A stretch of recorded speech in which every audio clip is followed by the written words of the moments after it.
How to open and import a PST file in Outlook 365. Hey guys, welcome back to the channel.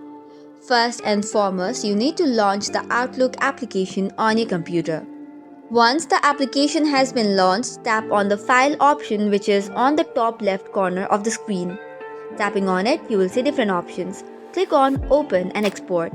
And after select on the second option which says Open and Export the PST or Outlook files. Tap on it and it will land you to the location where all of your PST files are available. Tap on it and then Open to open it. Or else you can select on Outlook data file from the download options as well. After that, you can choose the folder you want to import the data into and then click on Finish. If the file does not open, ensure it is not corrupted or still in use by another process. You can check additional settings and preferences as needed.